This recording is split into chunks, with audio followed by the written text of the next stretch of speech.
بسم اللہ الرحمن الرحیم الحمد للہ رب العالمین الحمد للہ کما ہوا اہلہ رب اشرح لی صدری ویسر لی امری واحلل عقدۃ من لسانی یفقہوا قولی۔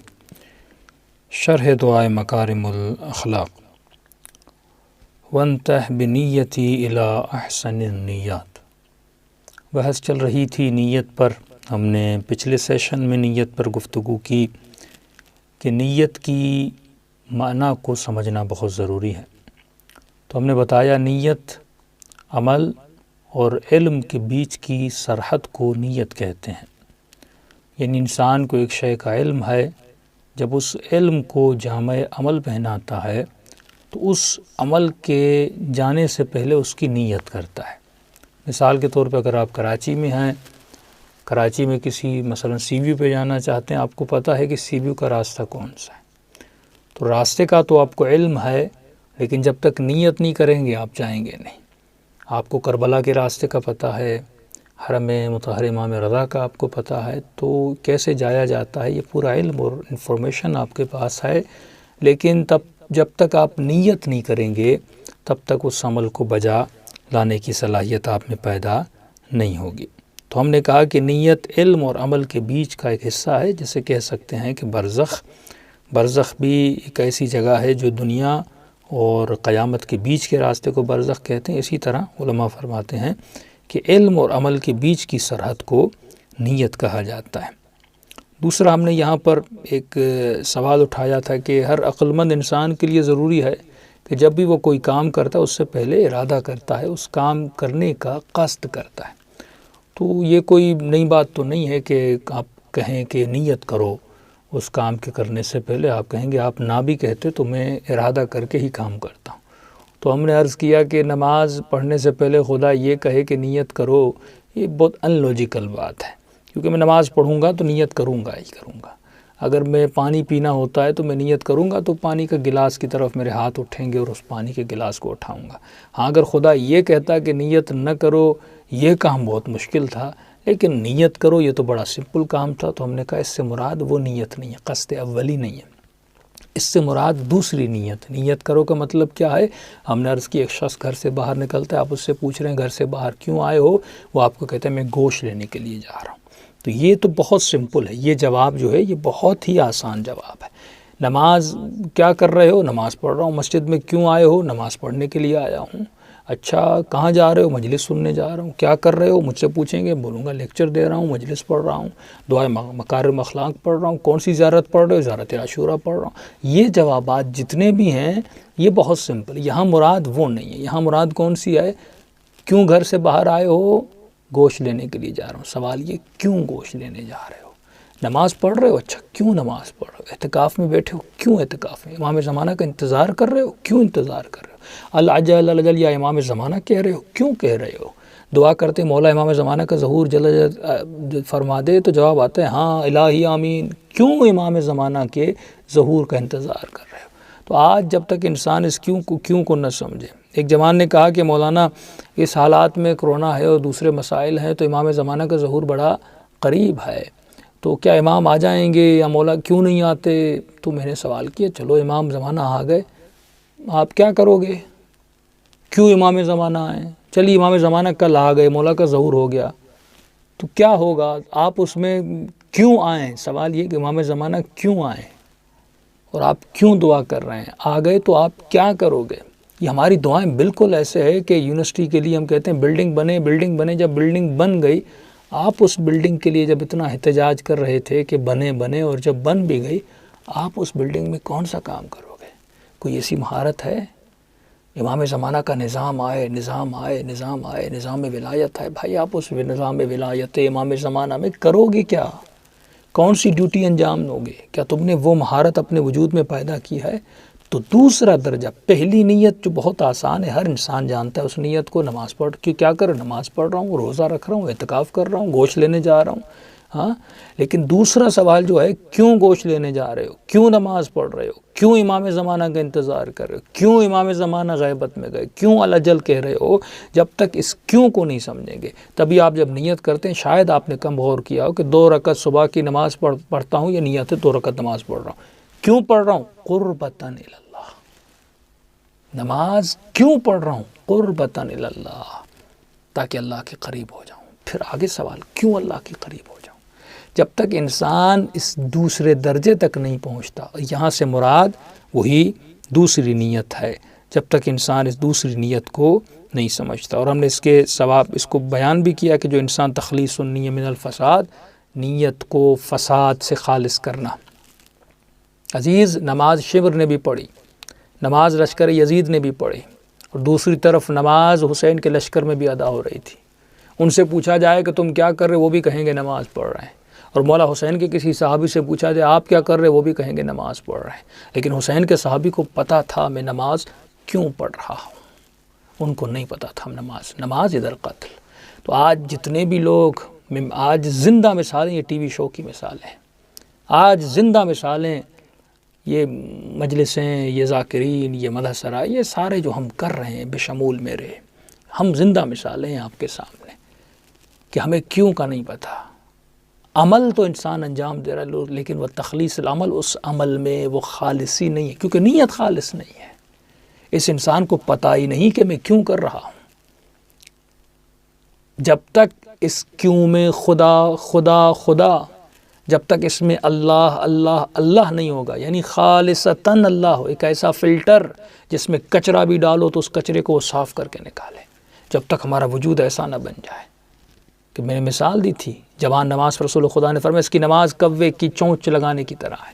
مولا علی فرماتے اس کی عبادت اس گندے میلے کپڑے کی طرح ہے جس میں ملاوٹ ہی ملاوٹ ہے، خالص نہیں ہے۔ قرآن پڑھا لیکن قرآن اس پہ لعنت بھیج رہا ہے، ذکر علی کر رہا ہے لیکن اس کے قصیدے میں گانے کی دھن ہے، اس میں ملاوٹ کر رہا ہے، اس میں بھی ملاوٹ کر رہا ہے۔ مجلس پڑھ رہا ہے لیکن اس میں واہ واہ لوگوں کی خوشامدی کی نیت ہے، خالص نہیں ہے، یا شہرت کے پیچھے، یا مال کے پیچھے، یا دولت کے پیچھے۔ ٹاک شوز ہو رہے ہیں کس کے لیے؟ ریٹنگ کے لیے۔ ہر کام لوگ کرنے کے لیے تیار ہیں تاکہ میری ریٹنگ بن جائے، میں مشہور ہو جاؤں، میرے 1 ملین سبسکرائبرز ہو جائیں، میں سب کچھ کرنے کے لیے تیار ہوں تاکہ یہ مجھے مل جائے۔ اب اگر اللہ کے نام سے شہرت ملتی میں اللہ کا نام لوں گا کیونکہ ماہ مبارک ہے، اور اگر ہیپی نیو ایئر میں ڈانس کرنے سے اور گانے پڑھنے سے میرے ویوز بڑھتے ہیں میں وہ کام کروں گا، میرے فین فالوئنگ بڑھے، میری سبسکرائبرز بڑھیں۔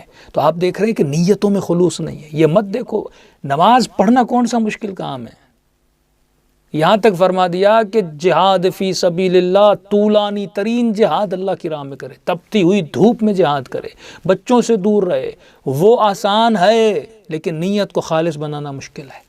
اور اگر کسی نے اپنی نیت کو خالص بنا لیا، اس کا عمل اس کے درجے سے کئی گنا زیادہ بلند ہے، اور جس نے نیت کو خالص بنا دیا خدا اسے قلب سلیم عطا کرتا ہے، سالم دل عطا کرتا ہے۔ میرے چھٹے امام فرماتے ہیں کہ صاحب نیت، جو صاحب نیت، سچی نیت کا جو مالک ہے وہ سچے قلب سلیم کا مالک ہے۔ تو اصل یہ ہے۔ پھر میں نے قرآن کی آیت پڑھی کہ اللہ شاکلتہ، تمہارے جو اعمال ہیں وہ تمہاری بنائی ہوئی شکل سے باہر نکلتے ہیں۔ 2 شکلیں ہیں، ایک وہ شکل جو اللہ نے بنائی، ایک وہ شکل جو تو خود بناتا ہے، ایک وہ شکل جو تمہارے وجود کے اندر ہے۔ تو آج ہر انسان جھانک کر دے سکتا ہے کہ میرے وجود کے اندر شکل کون سی ہے۔ ہم کل ہی کچھ روایتوں کے ہمارے استاد بیان فرما رہے تھے، فرمایا مأمون عباسی قاتل امام رضا ایک دن اپنی دربار میں بیٹھا تھا، اور اس نے لوگوں کو کہا کہ تمہیں پتہ ہے کہ علی بن ابی طالب تمام اصحاب میں افضل کیوں ہیں؟ مجمع جو تھا وہ شیعہ نہیں تھا، وہ دوسرے مکاتب کے علماء تھے۔ وہ پریشان ہو گئے آج مامون کو ہوا کیا ہے۔ اس نے فضائل علی بن ابی طالب پڑھنا شروع کیے، لوگوں نے جو علماء اس کے ساتھ بیٹھے تھے مباحثہ بحث شروع ہو گئی، اور اس نے اتنے علی بن ابی طالب کے فضائل پڑھے کہ اس مجمع میں سے ایک شخص شیعہ ہو گیا۔ یہ کون ہے؟ مامون ہے۔ تاریخ میں بہت اختلاف بھی ملتا ہے، بعض لوگوں نے اس کے یہ فضائل پڑھتے ہوئے دیکھنے کو کہہ دیا کہ گویا یہ اس قاتل امام رضا نہیں تھا یا فلاں فلاں تھا۔ یہ لوگ شبہ میں پڑ گئے، اس کی شخصیت سے، اس کے وجود سے یہ چیزیں بیان کرتے ہوئے علی کے فضائل بیان کر رہا ہے، لیکن قرآن کی آیت ہے، اندر اس کا پلید تھا، یہ فرق نہیں پڑتا فضائل علی پڑھ رہا ہے نہیں پڑھ رہا. بہت ساروں نے 70 مرتبہ علی سے مدد مانگی اور علی کے فضائل پڑھے. یہاں دار و مدار نیت پر ہے. اس کے وجود کے اندر نیت کیسی تھی؟ اس کا وجود اندر خبیث تھا. عمل ظاہر سے کتنا بھی پاک ہو، صاف ہو، ظاہر ہو، لیکن اگر نیت بری ہے تو اس عمل کی کوئی ویلیو نہیں ہے، اس کو کوئی قدر نہیں ہے، اس کی کوئی قیمت نہیں ہے. تو اصل ہے اندر کو صاف کرنا. اگر اندر کی اصلاح انسان نے نہ کی ہو تو انسان کا عمل بھی تباہ ہو برباد ہو جاتا ہے. اب روایت سنیے. فرماتے نیت المؤمن خیر من عملہ ونیت الکافر شر من عملہ. مومن کی نیت اس کے عمل سے زیادہ خیر ہے، بہتر ہے، اور کافر کی نیت شر ہے اس کے عمل سے. یعنی کافر کی نیت اس کے عمل سے زیادہ بدتر ہے اور مومن کی نیت اس کے عمل سے زیادہ بہتر ہے. اب اس روایت پہ کافی علماء نے بحث کی، اس سے مراد کیا ہے؟ عمل نے نیت کی ہے اور وہ عمل تو ابھی انجام دیا نہیں ہے، لیکن یہ نیت اس عمل سے بہت بہتر ہے. اس نے چوری کی نیت کی ہے، چوری نہیں کی، لیکن یہ نیت اس چوری سے زیادہ بدتر ہے. اس کی وجہ کیا ہے؟ بہت سارے علماء نے اس پہ بحث کی ہے. میں آپ کو چھوٹی سی مثال دوں. مثال کے طور پر ایک انسان ہے، وہ رات کو الارم رکھتا ہے صبح نماز تہجد پر اٹھنے کے لیے. صرف الارم نہیں رکھتا، وہ تمام تر نماز پر اٹھنے کے جو لوازمات ہیں ان کو بھی انجام دیتا ہے. مثال کے طور پہ پوچھا جاتا تھا علماء سے اور معصومین سے کہ ہم کیا کریں صبح جلدی اٹھیں نماز پر؟ بس رات کا کھانا ہلکا کھایا کرو، تھوڑے سے پھل کھایا کرو، فروٹ کھایا کرو، رات کو جلدی سو جایا کرو تاکہ صبح تمہاری آنکھ کھلے. مفاتی میں بہت ساری ایسی آیتیں اور اعمال ہیں نماز تہجد پر اٹھنے کے لیے، وہ اعمال پڑھا کرو. اس نے اعمال بھی پڑھے، مثلا اس نے الارم بھی رکھا، اس نے کھانا بھی ہلکا سا کھایا اور رات کو جلدی بھی سو گیا تاکہ میں صبح اٹھوں. دیکھیے انسان کتنا بدبخت ہے، انسان کتنا بے عقل ہے. یعنی ہم وہ نیند جو رات کا نیند کا تھوڑا سا حصہ ہے جس میں پروردگار عالم کہتا ہے اٹھ کے نماز پڑھو، انسان اگر اس نیند کو قربان کر دے، اگر تجھے زیادہ سونا ہے دوپہر کو سو جا، شام کو سو جا، ہاں صبح سورج نکلنے کے بعد سو جا، یہ 15-20 منٹ نہ مت سو. اس نیند کو تم کہیں اور ٹرانسفر کر دو، کہیں اور سو جاؤ. لیکن انسان اس کو چھوڑنے کے لیے تیار نہیں ہوتا. اور اگر اسی پر عمل کرے وَعْبُدْ رَبَّكَ حَتَّىٰ يَأْتِيَكَ الْيَقِينُ، اگر یہ ایسی عبادت کرے، خدا ایسے مقام یقین عطا کرے، لیکن انسان نہیں کرتا. اب بالفرض کوئی جوان تھا، اس نے الارم بھی لگایا، جلدی بھی سو گیا، اس نے کھانا بھی ہلکا سا کھایا، لیکن پھر بھی یہ بیچارہ صبح کو نماز پہ نہیں اٹھا. اور اٹھنے کے بعد اس کے وجود میں افسوس ہے کہ میں کیوں نہیں اٹھا. پروردگارہ میں نے کون سی غیبت کی تھی، میں نے کوئی جھوٹ بولا تھا، میں نے کسی کی برائی کی تھی، یہ وہ سزا تھی کہ میں نہیں اٹھا. تم نے اپنی عبادت سے اور مناجات سے مجھے محروم کیا. اب اس میں افسوس بھی ہے. اس نے لوازمات کو بھی دیکھا، اس نے سب کچھ. مذاق نہیں کہ بعض لوگ ایسے ہی موبائل رکھ کے سو جاتے ہیں کہ اٹھیں گے، نہیں، مصمم تھا کہ مجھے اٹھنا ہے. اب ایسی نیت، ایسا تدارک ہو، فرماتے ہیں اس کی نیت اس کے عمل سے زیادہ بہتر ہے. اب اس کو سمجھنے کے لیے مرحوم علامہ مجلسی 12 جوابات دیتے ہیں اس کے بارے میں کہ کافر نیت کرے اس کی نیت اس کے عمل سے بدتر ہے، مومن نیت کرے اس کی نیت اس کے عمل سے بہتر ہے. اس کا مطلب کیا ہے؟ بہت سارے جوابات ہیں لیکن میں مختصر کروں گا ان کے اپنا جوابات کو. اس کا ایک جواب مرحوم محقق طوسی نے دیا ہے. وہ فرماتے ہیں اس کی نیت اس لیے اس کے عمل سے بہتر ہے کیونکہ نیت بمنزلت روح ہے اور عمل بمنزلت جسد ہے. اور فرماتا اگر پوچھا جائے کہ جسد شریف ہے یا روح، جسد عظیم ہے، اعظم ہے یا روح، تو اس کا جواب آپ کو سمپلی مل سکتا ہے. مثال کے طور پر اگر کسی کی آنکھ پھوٹ جائے اور خراب ہو جائے، ہاں، لیکن اگر اس کے جسم میں روح ہو پھر بھی یہ کام کر سکتا ہے، چل سکتا ہے، پھر سکتا ہے. دونوں آنکھیں بھی چلی جائیں اگر جسم میں پھر بھی روح ہو، یہ انسان پھر بھی چل پھر سکتا ہے. گونگا ہو جائے، بہرا ہو جائے، لیکن جسم میں روح ہو پھر بھی انسان بہت سارے کام کر سکتا ہے.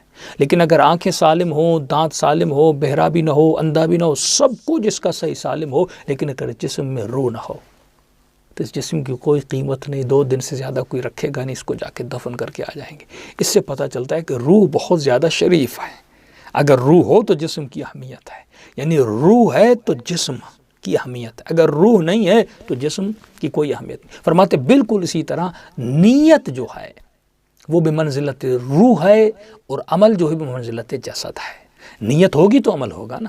اگر نیت نہیں ہے تو عمل کہاں سے انجام دے گا؟ تو اسی لیے فرماتے ہیں نیت شریف ہے اور بہتر ہے اس کے عمل سے۔ لیکن ایک جواب جو خود علامہ مجلسی فرماتے ہیں، وہ فرماتے ہیں کہ نیت جو ہے وہ اصل عمل سے بہتر ہے، کیونکہ اچھی نیت اچھے باطن سے نکلتی ہے۔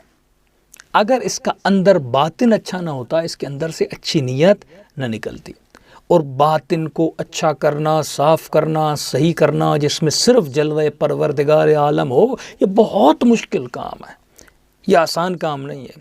اور جس نے اتنا محنت کر کے اپنے باطن کو اچھا بنایا ہے، اب اس سے ہمیشہ اچھی نیت نکلیں گی۔ اور یہ باطن کو اچھا بنانا، کیونکہ ایک مرتبہ آپ اچھا عمل کرتے ہیں پھر گناہ کے پیچھے چلے جاتے ہیں، اچھا نماز پڑھتے ہیں، زیارت پہ جاتے ہیں، کربلا جاتے ہیں، لیکن باطن آپ کا پاک نہیں ہے، باطن نجس ہے، تو اس عمل کا کیا فائدہ؟ کوئی فائدہ نہیں، آپ پھر گندگی کی طرف چلے جائیں گے۔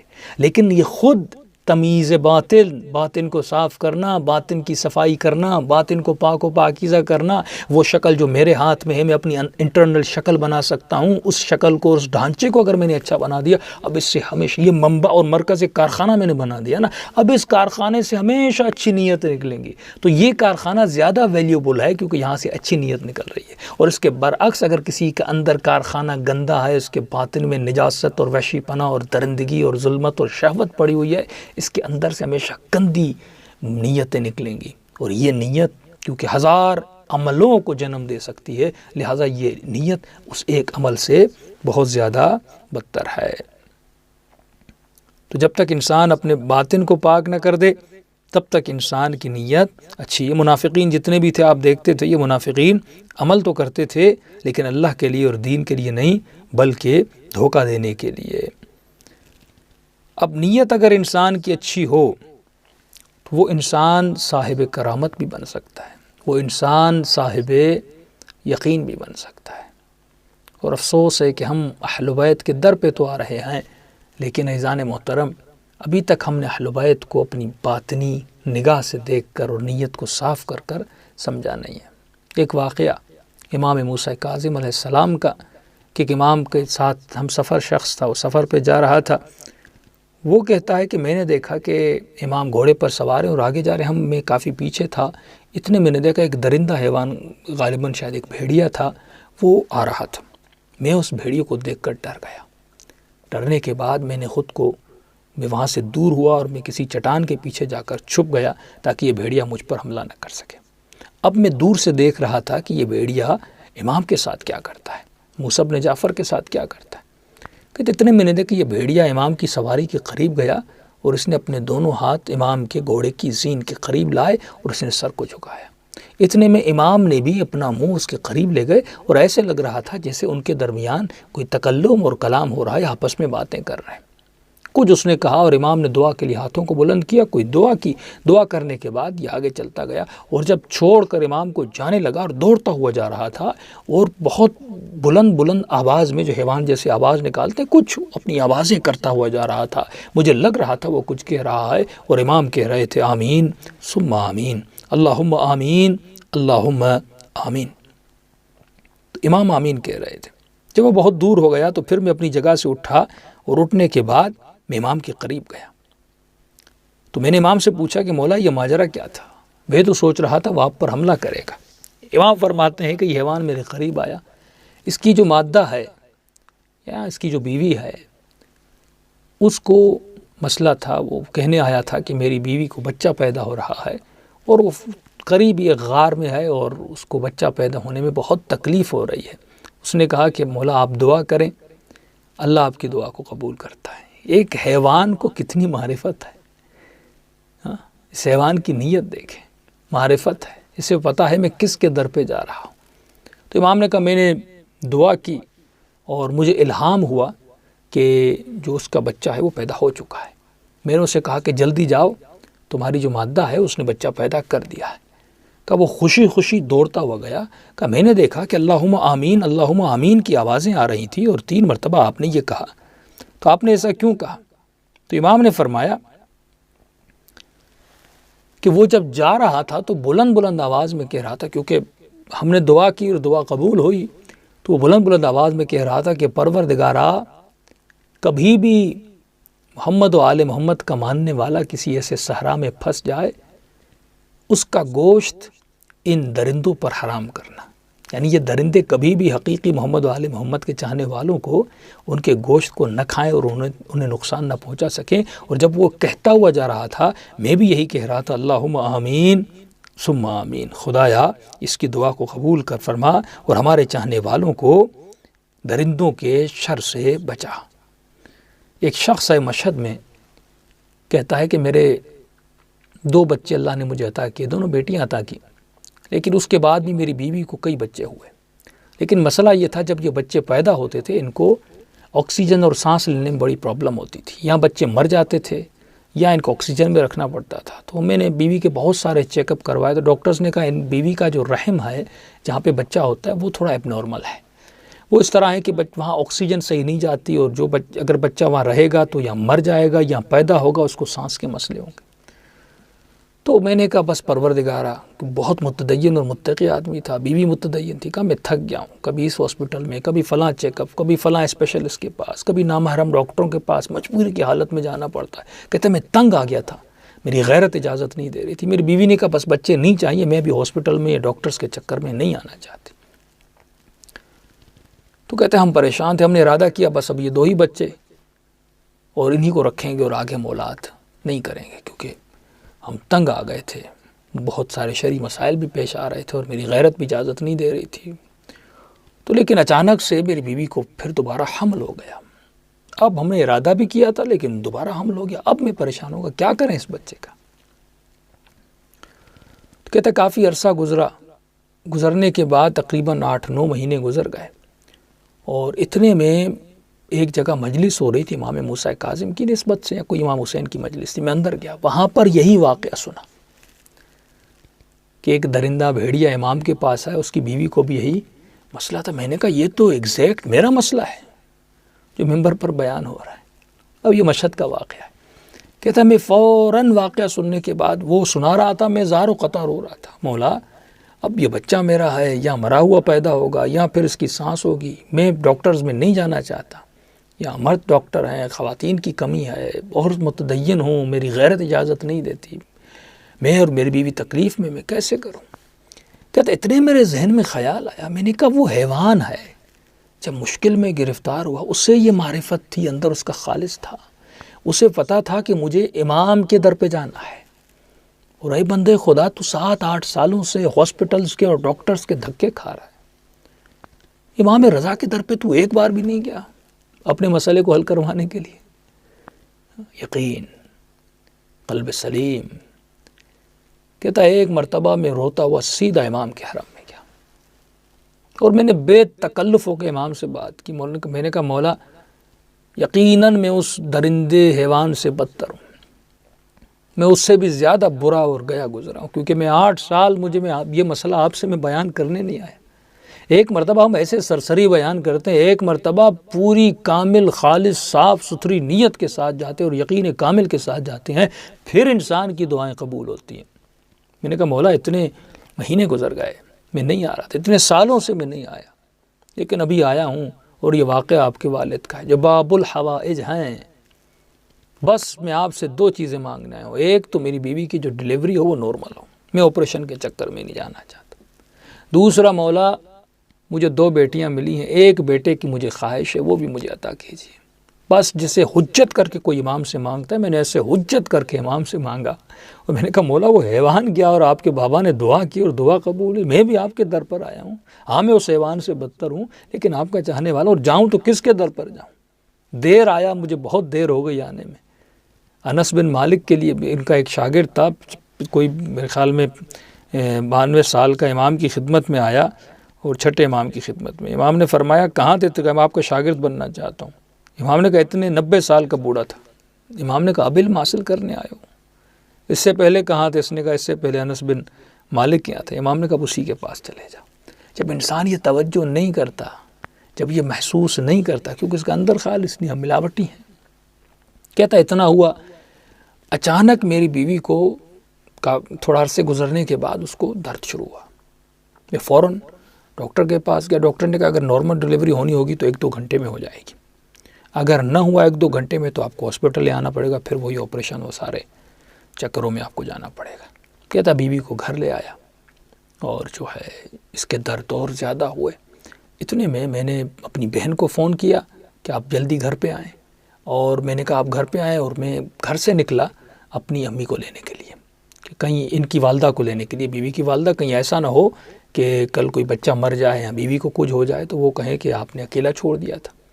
تو میں فوراً نکلا والدہ کو لینے کے لیے، تو راستے میں جیسے جا رہا تھا میری پھر نگاہ گنبد امام رضا پر پڑی۔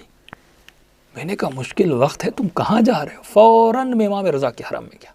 حرم میں جا کر میں نے مولا کے سرانے پہ فوراً جا کے میں نے جا کر دعائے توسل پڑھی، اور میں نے کہا مولا وعدہ تو یاد ہے نا، میں نے آپ سے آ کر کہا تھا مجھے 2 چیزیں چاہیے، ایک تو نارمل ڈیلیوری ہے، دوسرا مجھے بیٹا چاہیے۔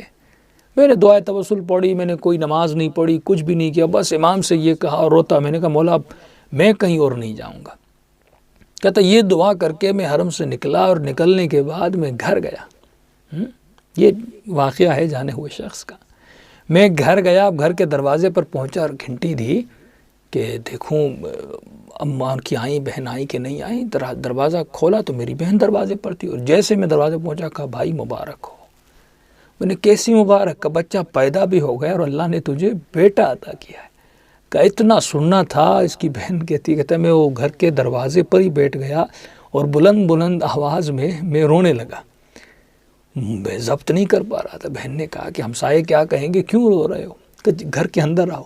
کہ گھر کے اندر گیا، دیوار سے سرہانہ لگا کے بلند بلند رونے لگا۔ بہن نے کہا رو کیوں رہے، خوشی کا موقع ہے۔ کہ امام رضا نے اپنی حاجت پوری کر دی اور مجھے کر کے دکھایا۔ اگر تیری نیت خالص ہو عزیزو، اگر خالص نیت سے تمہارا عمل بجا ہو تو اس طرح وہ عطا کرتے ہیں کہ جو معاملہ میرے درمیان اور امام رضا کے درمیان تھے وہ واقعاً وہ باب الحوائج ہے۔ تو ہم عبادتیں تو کرتے ہیں، لیکن عزیزان محترم ان عبادتوں میں وہ خلوص نہیں ہے۔ یہ وجہ ہمیں پتہ نہیں کہ عبادت کر کیوں رہا ہوں، نماز پڑھ کیوں رہا ہوں۔ دعا ہے پروردگار عالم ایمان کو کامل ایمان بنائے، یقین کو اکمل الیقین بنائے، اور ہماری نیتوں کو احسن النیات، بہترین نیت قرار دے۔ السلام علیکم ورحمۃ اللہ وبرکاتہ۔